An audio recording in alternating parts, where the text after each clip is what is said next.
Being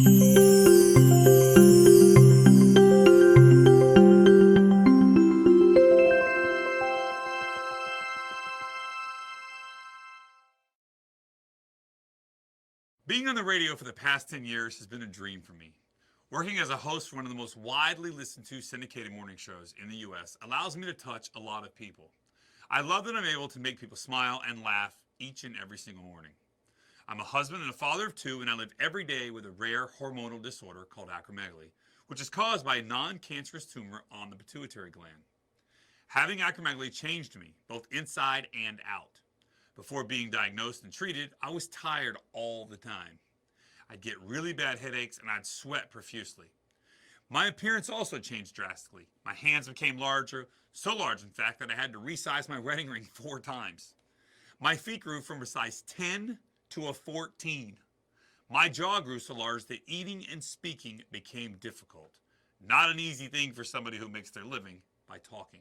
I literally felt like I was growing out of my body and became depressed all at the same time. I remember one of my friends, who I hadn't seen in a while, came up to me looking shocked and said, "Wow, Froggy, you look really different."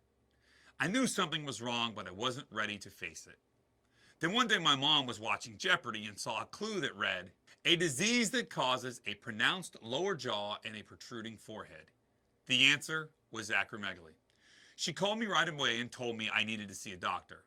I immediately went online and did research to find out what I needed to know and scheduled an appointment with my primary care doctor. Getting the diagnosis was not simple. When I told my primary care doctor that I suspected I had acromegaly, she told me she didn't think so. I respectfully disagreed and insisted that she send me for more testing. When the results came back, there was no question. My IGF-1 levels, one of the hormones that become elevated with acromegaly, were 6 times higher than normal. My GH levels, the other hormone affected in acromegaly, were also very high. I asked to be sent for a pituitary MRI. The scan showed I had a large tumor growing on my pituitary gland. Once we found the tumor, my doctor sent me to an endocrinologist to confirm my diagnosis. After reviewing the results of the test, my endocrinologist told me I had acromegaly and needed to have pituitary surgery to remove the tumor. I'll admit I was scared when I received my diagnosis, but I was also relieved because I finally knew what was causing my symptoms and I could now move forward with treatment.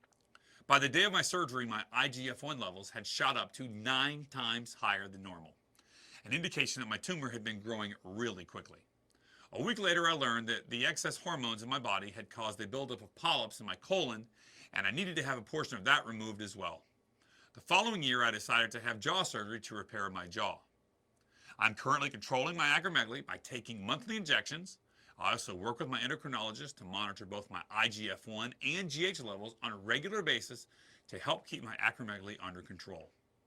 Living with acromegaly has been an emotional roller coaster. I found it really helpful to talk through these feelings with my wife, family members, and a therapist who specializes in serious medical conditions.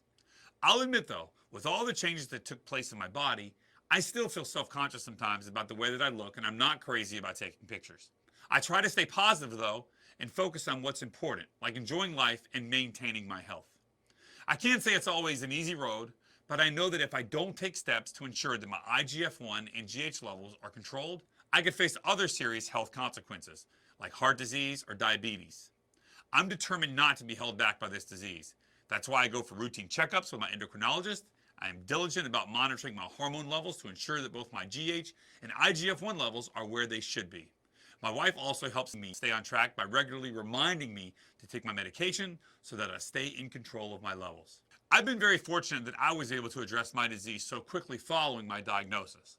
Before surgery, I weighed 205 pounds. I'm now back to 160. My shoe size has gone down to a size 11 and a half, and I even wear my original wedding ring that I got the day I got married. I feel very blessed that I can share my story about living with acromegaly with others. I encourage others to educate themselves as much as possible. I'm not defined by acromegaly because I took control. Anyone can take control like I did. Don't let acromegaly define you.